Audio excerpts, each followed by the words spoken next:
नमस्कार दोस्तों, स्वागत है आप सभी का एजुकेशन 790 चैनल पर। मैं अमन यादव। दोस्तों, आज की इस वीडियो में हम लोग महेश पंडवाल भारत के भूगोल में अपने अगले टॉपिक को पढ़ेंगे, कृषि में ही, जिसका नाम है आपका प्रमुख फसलों के रोग एवं लक्षण। तो देखिए, जो जो आपकी फसल होती है उसमें जो रोग लग जाते हैं और वो कौन से रोग होते हैं और उनके क्या लक्षण होते हैं, उनके बारे में आज हम लोग पढ़ेंगे। और किस प्रकार से जो है कृषि में और कौन कौन से नए विकास किए गए, उन सभी तमाम बातों को आज हम लोग जिक्र करेंगे। तो दोस्तों, इस वीडियो को शुरू करने से पहले आपको बता दूं कि हमारे चैनल एजुकेशन 790 पर बहुत सारी प्लेलिस्ट अपलोडेड है, जाकर उसको जरूर देखिए हमारे चैनल पर। और जो है, अगर आपको अच्छा लगे तो हमारे चैनल को जरूर से जरूर सब्सक्राइब करिए और हमारी वीडियोस को जो है लाइक जरूर करिए। तो चलिए देखते हैं प्रमुख फसलों के रोग एवं लक्षण के बारे में। तो देखिए, आपका यहाँ पर जो है फसलों के कुछ नाम दिए गए हैं। तो देखिए, पहला है आपका चावल। तो देखिए, चावल में आपका ब्लास्ट रोग हो जाता है। तो इसके लक्षण क्या है? अब देखिए, पत्तियों पर आपके भूरे रंग के नाव की तरह चकते जो है आपके दिखाई पड़ते हैं।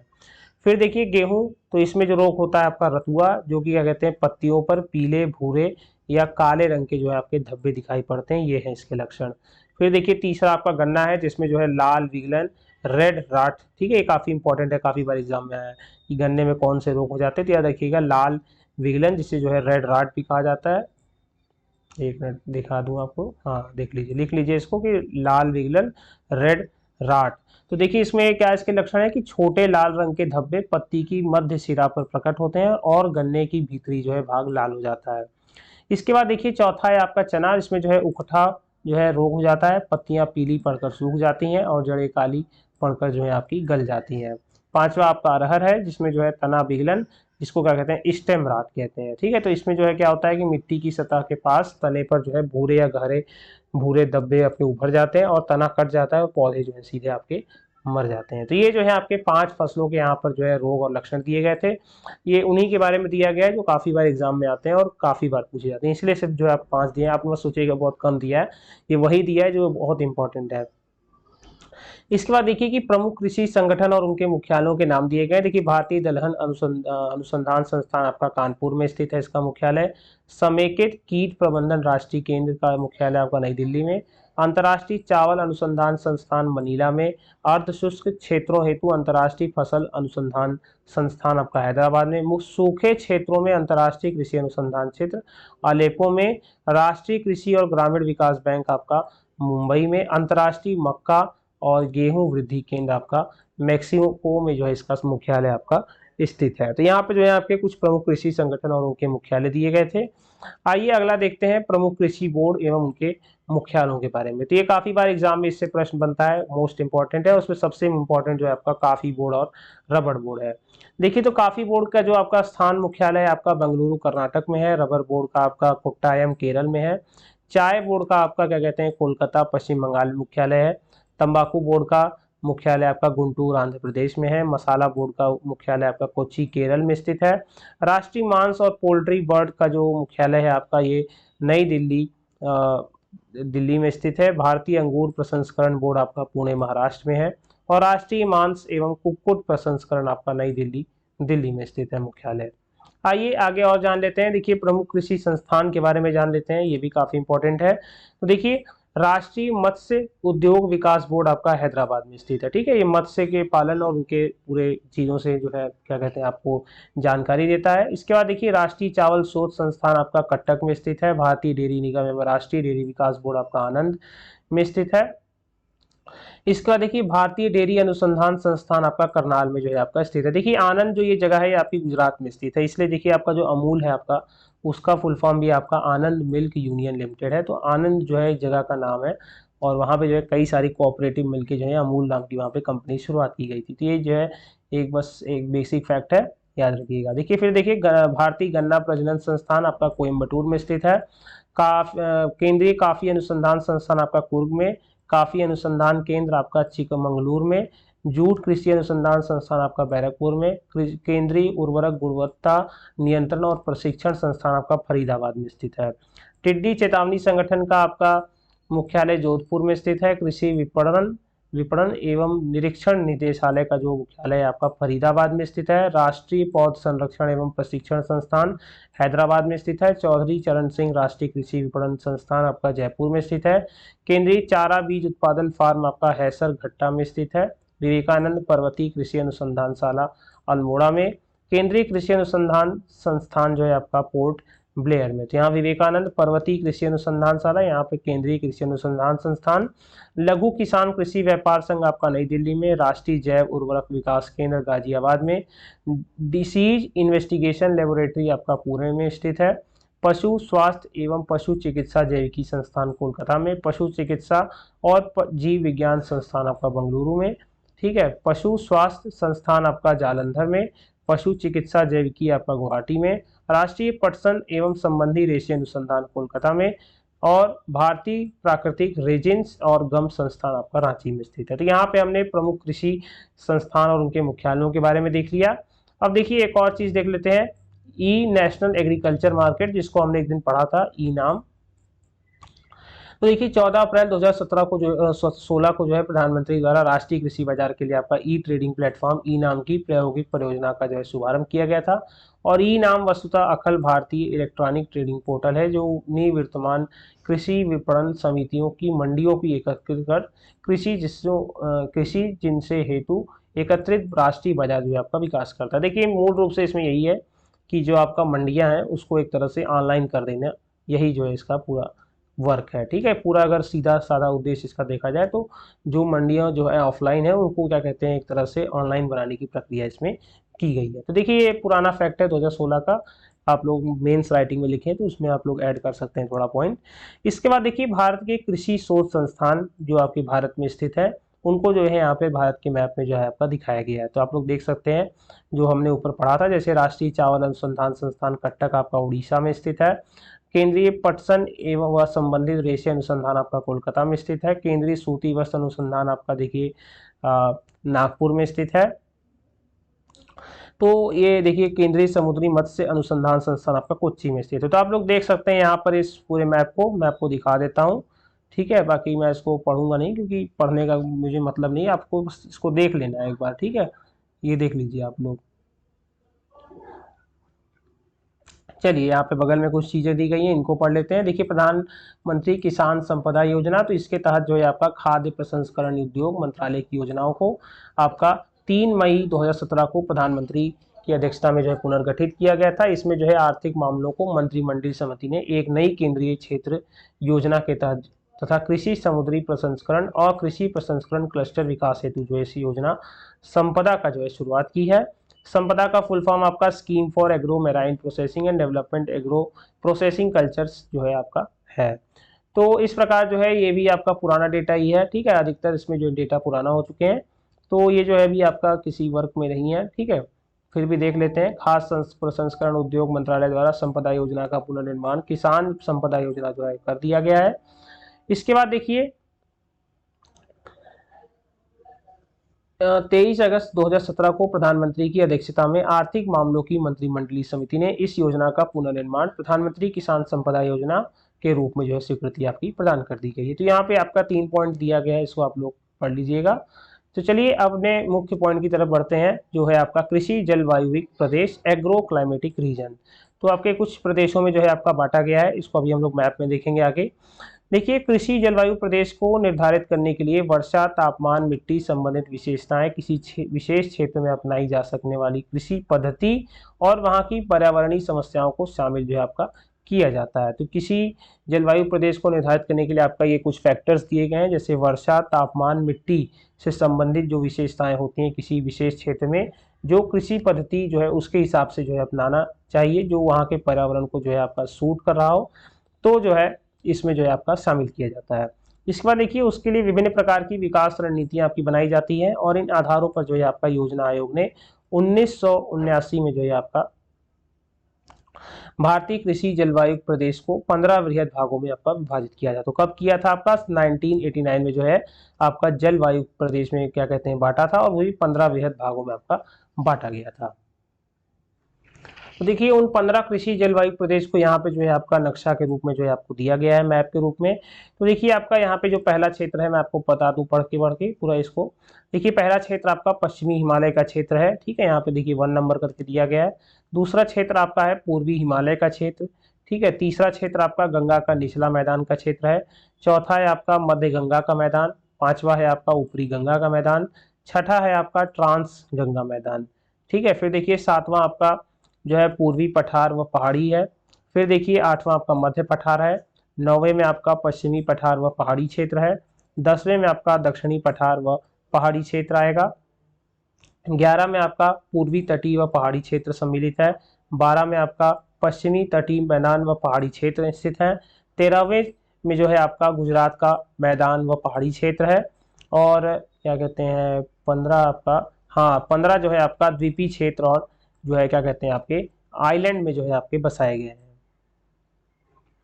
भूल गया था, तो ये 14वां पॉइंट आपका पश्चिमी मरुभूमि आपका क्षेत्र है। तो ये जो आपके क्षेत्र बांटे गए हैं वहाँ की जो विशेषताएं हैं, भौगोलिक विशेषताएं, जो किसी पौधे विशेष को जो चाहिए उस हिसाब से जो है इस जगहों पर उन्हीं पौधों को जो है आप उगा सकते हैं अच्छी तरीके से। देखिए भारत के 15 कृषि जलवायु क्षेत्रों के बारे में जो है यहाँ पर आपको दिया गया है, हमने जो है इसको अभी मैप में देख लिया था। चलिए अभी हम लोग जो है वहाँ पे पढ़ रहे थे, तो उसके आगे जो है यहाँ पे दिया गया है पॉइंट।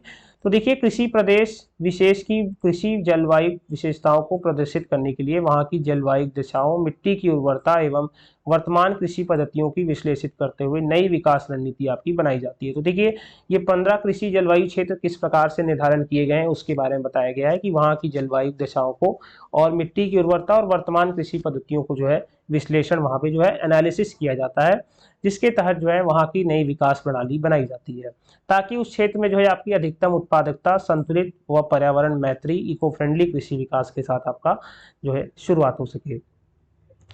तो देखिए कृषि विकास में जो है कौन कौन सी रणनीतियां अपनाई गई हैं। तो देखिए स्वतंत्रता प्राप्ति के बाद सरकार का तात्कालिक उद्देश्य खाद्यान्नों का उत्पादन बढ़ाना था, जिसके लिए जो है कुछ उपाय आपके अपनाए गए थे। प्रथम पंचवर्षीय योजना भी जो है आपकी कृषि से जो है ज्यादा संबंधित थी, उसमें जो है मुख्यतः कृषि का ही सबसे ज्यादा विकास आपका किया गया है पहली पंचवर्षीय योजना में, याद रखिएगा, इसको भी एग्जाम में काफी बार आता है।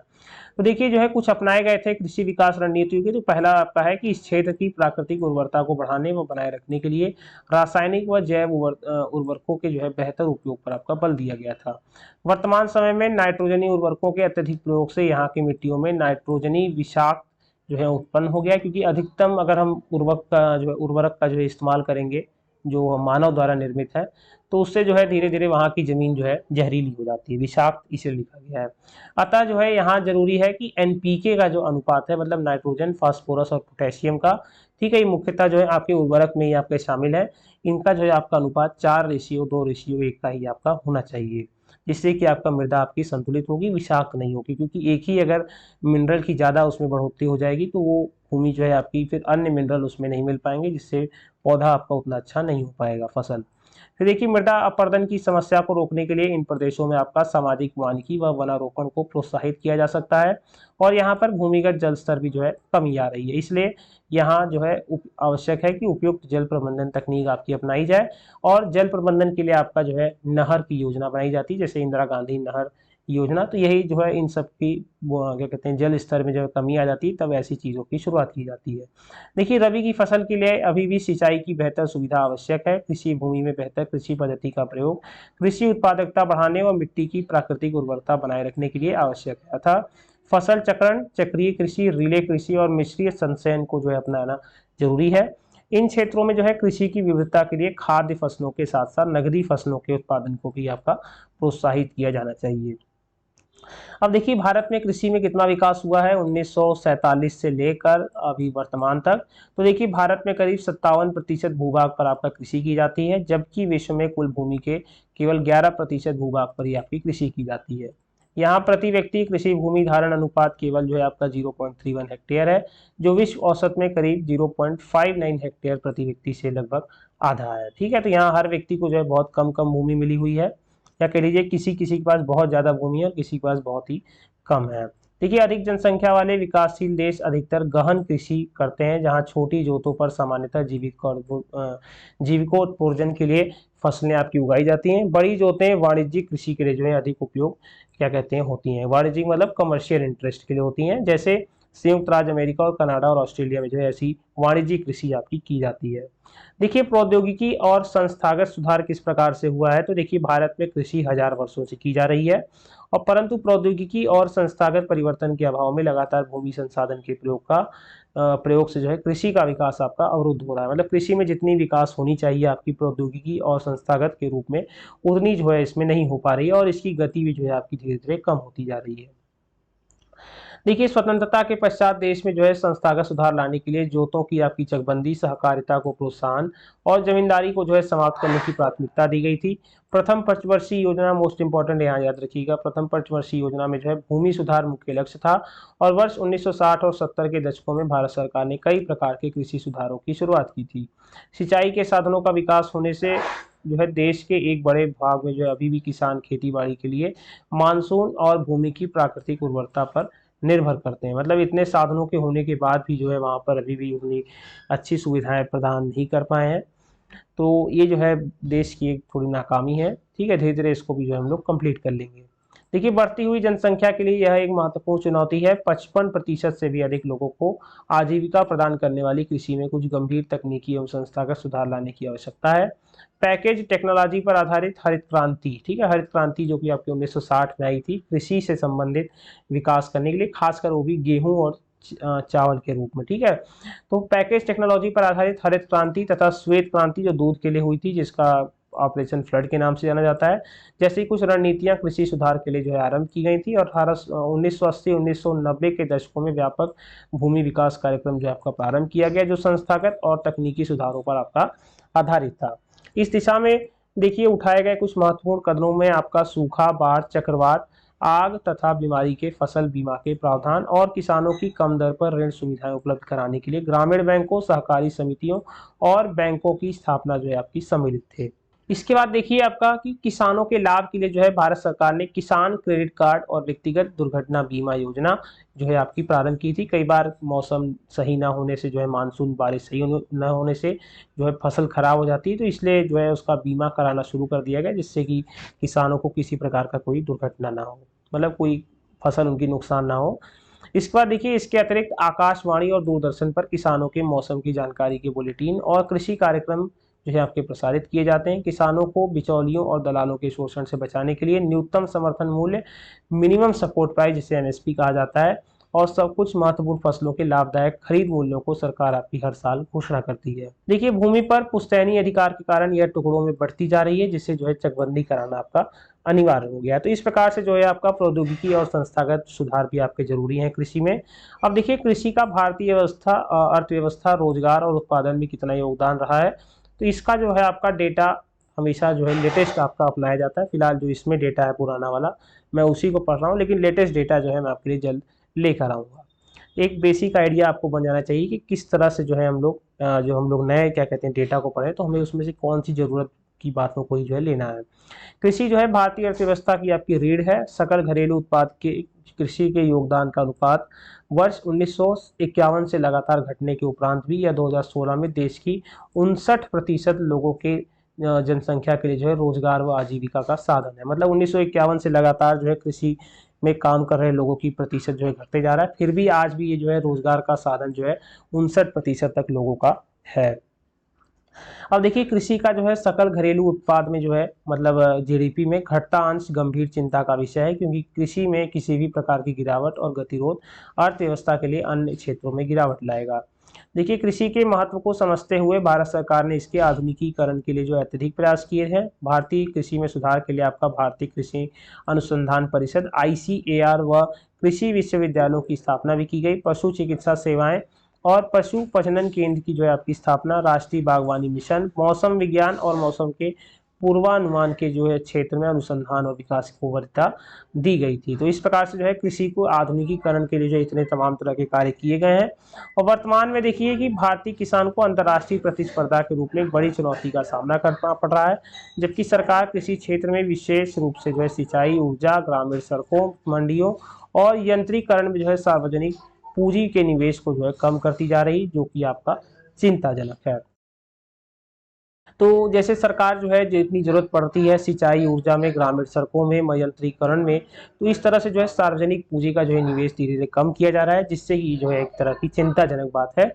और इससे जो है कृषि का आधुनिकीकरण में जो है एक रुकावट पैदा हो रही है। देखिए रासायनिक उर्वरकों पर जो है सहायकी मतलब सब्सिडी कम करने से उत्पादन लागत जो है आपकी बढ़ रही है, क्योंकि अगर सब्सिडी जो है अगर थोड़ा ज़्यादा रहेगा तो उससे जो है उत्पादन जो है लगातार वृद्धि होगी, लेकिन जो है उत्पादन का इससे जो है आपका लागत जो है बढ़ती जा रही है। इसके अतिरिक्त कृषि उत्पादों पर जो है आयात कर घटने से भी देश में कृषि पर हानिकारक प्रभाव पड़ रहा है। किसान कृषि में पूंजी निवेश कम कर रहे हैं, जिसके कारण जो है कृषि में रोजगार आपका धीरे धीरे घट रहा है, और इसी कारण से जो है सकल घरेलू उत्पाद में जो है इसका मतलब कृषि का जो योगदान था वो भी जो है आपका धीरे धीरे घटता जा रहा है। अब देखिए हरित क्रांति से कृषि पर क्या प्रभाव पड़ा, ये मोस्ट इंपॉर्टेंट है और काफी बार एग्जामों में पूछा जाता है रिटर्न में, हरित क्रांति का प्रभाव क्या रहा है कृषि पर। देखिए अमेरिकी वैज्ञानिक विलियम गैड द्वारा संयुक्त सर्वप्रथम प्रयुक्त हरित क्रांति शब्द वर्ष 1960 के दशक में फसलों उत्पादन में चमत्कारिक वृद्धि की जो है सूचित करता है। भारत में हरित क्रांति का आशय, ठीक है, कृषि क्षेत्र में परंपरागत तकनीकों तथा खेती की विधियों को आधुनिक विधियों द्वारा परिवर्तित करने से संबंधित है। ठीक है, तो जो पुरानी परंपरागत तकनीक था उसको चेंज करके आधुनिक में जो है परिवर्तन करना था। और इस क्रांति की आधारशिला आपकी वर्ष 1950 में मैक्सिको के रॉकफेलर फाउंडेशन के वैज्ञानिक द्वारा रखी गई, जिसने गेहूं की जो है अधिक उपज वाली तथा अधिक रोग प्रतिरोगी मतलब इसमें बीमारी जो है कम लगेगी, रोग कम लगेंगे, बौनी किस्म जो है विकसित की थी। और बाद में वर्ष 1960 के दशक में रॉकफेलर फाउंडेशन के अंतर्राष्ट्रीय चावल अनुसंधान संस्थान मनीला के वैज्ञानिकों द्वारा चावल की उन्नत वर्ण संकर हाइब्रिड किस्म जो है आपकी विकसित की गई थी। इसलिए गेहूं और चावल पे अधिक फोकस किया गया था। गेहूं तथा चावल की ये अधिक उपज वाली किस्मों के बीज विश्व के विभिन्न भागों में पहुंच गए, जिनके जो है जिससे हरित क्रांति जो है आपकी प्रारंभ हुई थी। देखिए भारत में अधिक उपज वाले उन्नत बीजों का कार्यक्रम आपका मेक्सिको में विकसित गेहूं की बौनी किस्मों के 7वें दशक के दौरान 1966-67 के जो है दौरान किया गया था, और जिसका प्रथम चरण जो क्या कहते हैं इसका प्रथम चरण था, और यह वर्ष 1981 तक जो है आपका ठीक ठाक चला। इसके बाद देखिए कि इसके पूर्व वर्ष 1960-61 में सघन कृषि जिला कार्यक्रम आंध्र प्रदेश, बिहार, मध्य प्रदेश, तमिलनाडु, पंजाब, राजस्थान और उत्तर प्रदेश राज्यों के 7 चयनित जिलों में जो है आपका प्रारंभ किया गया था। किसको? सघन कृषि जिला कार्यक्रम को। भारत में हरित क्रांति का प्रारंभ आपका पंजाब, हरियाणा, पश्चिमी उत्तर प्रदेश में गेहूं की खेती में उन्नत बीजों के प्रयोग के साथ हुआ, और काफी हद तक जो है इनके लिए इतना लाभदायक हुआ कि इनकी जो है आर्थिक शक्ति को काफी हद तक बढ़ा दिया इन क्षेत्रों के। ठीक है, इतना जो है आपका पूर्वी यूपी नहीं चमक पाया जितना कि आपका पश्चिमी उत्तर प्रदेश आपका काफी आगे बढ़ गया। और इसके दूसरे चरण जो कि आपका 1981 के 95 के अंतर्गत में वर्ष 1983 तक इसमें चावल की खेती को भी सम्मिलित कर लिया गया, और हरित क्रांति का विस्तार आपका बिहार, आंध्र प्रदेश तथा तमिलनाडु में भी आपका हो गया था। इसके बाद देखिए तीसरा चरण आपका वर्ष 1995 में प्रारंभ किया गया, और यह जो है क्रांति भारत के सभी क्षेत्रों तक आपका धीरे धीरे पहुंच गई थी। इसके बाद देखिए कि हरित क्रांति के जनक आपका नॉर्मन अर्नेस्ट बोरलॉग को जो है माना जाता है, क्योंकि इनके द्वारा विकसित गेहूं को अधिक उपज वाली तथा अधिक रोग प्रतिरोगी बौनी किस्म वाली प्रजातियों से भारत, पाकिस्तान और मैक्सिको सहित अनेक देशों में गेहूं का उत्पादन जो है करीब 2 गुना हो गया था। नॉर्मन अर्नेस्ट बोरलॉग का जन्म आपका 25 मार्च 1914 को अमेरिका के आईवोआ प्रांत में हुआ था, और मैक्सिको उनका कार्य क्षेत्र रहा है। ठीक है, तो मेनली जो है हरित क्रांति में किसका योगदान रहा है, जो है इसके जनक आपके नॉर्मन अर्नेस्ट बोरलॉग थे, और इन्हीं के कारण जो है आपका भारत, पाकिस्तान और मैक्सिको सहित अनेक देशों में गेहूं का उत्पादन 2 गुना हो चुका है। देखिए हरित क्रांति में प्रयुक्त प्रथम फसल आपका मैक्सिकन गेहूं था, जिसे बोरलॉग ने मैक्सिको स्थित अंतर्राष्ट्रीय मक्का एवं गेहूं संवर्धन क्षेत्र में जो है आपका से मंगाया था। भारत में आपका हरित क्रांति का जनक आपका डॉक्टर एम.एस. स्वामीनाथन को जो है माना जाता है। इनके नेतृत्व में ही भारत में सफलतापूर्वक गेहूं की उच्च उत्पादक प्रजातियों का विकास किया गया। हरित क्रांति के आगमन के पश्चात भारत ने सर्वाधिक प्रगति गेहूं तत्पश्चात चावल के उत्पादन में आपकी की है, और आज जो है काफी हद तक हमने गेहूं के उत्पादन में जो है बढ़त भी हासिल कर ली। और इस नई नीति में अधिक उपज वाली किस्मों के बीज पर अधिक क्या कहते हैं बल दिया गया था, इसलिए इस कार्यक्रम का नाम आपका उन्नत बीज किस्म कार्यक्रम, high yielding varieties seeds programme, HYV programme भी रखा गया। भारत में हरित क्रांति के फलस्वरूप गेहूं का प्रति एकड़ मतलब 1 एकड़ में आपका 2000 किलोग्राम का रिकॉर्ड उत्पादन जो है हो सका, और वर्ष 2013-14 तक गेहूं की पैदावार करीब 3075 एक हेक्टेयर में जो है आपकी किलोग्राम तक पहुंच गई थी। मतलब 3075 किलोग्राम 1 हेक्टेयर में जो है आपकी गेहूं की पैदावार 13-14 में हो चुकी। भारत में वर्ष 1965 के बाद उच्च उत्पादन देने वाली किस्मों के बीजों, उर्वरक, सिंचाई और अन्य तकनीकी प्रयोगों को बढ़ावा देना, ग्रामीण विद्युतीकरण, कृषि उत्पादों की बाजार तक पहुंच सुनिश्चित करने के लिए ग्रामीण सड़कों और विपणन कार्यों का जो है बढ़ावा देना, हरित क्रांति के नाम से आपका जाना जाता है। तो इन तमाम कार्यों की जो कि क्या कहते हैं आपकी कृषि के से संबंधित हैं, जैसे उनमें जो है तमाम तरह के बीजों, उर्वरक, सिंचाई, अन्य तकनीकी प्रयोगों को बढ़ावा देना, ये सब जो है आपका हरित क्रांति के अंतर्गत आता है। फिर देखिए भारत में शुष्क क्षेत्र में आपका सिंचाई की सुविधाएं उपलब्ध कराकर इन क्षेत्रों में भी हरित क्रांति जो है लाई जा सकती है। और कृषि भारत की जो है अर्थव्यवस्था का आधार है, परंतु यह जो है निर्वाह प्रकृति की है। तो दोस्तों आज की वीडियो को जो है हम लोग यहीं पर समाप्त करते हैं, और अगर आपको ये वीडियो आपको अच्छी लगी हो तो हमारे वीडियोस को जो है लाइक करिएगा और हमारे चैनल को जो है जरूर से जरूर सब्सक्राइब करिएगा। तब तक के लिए बने रहिए चैनल के साथ। जय हिंद, जय भारत।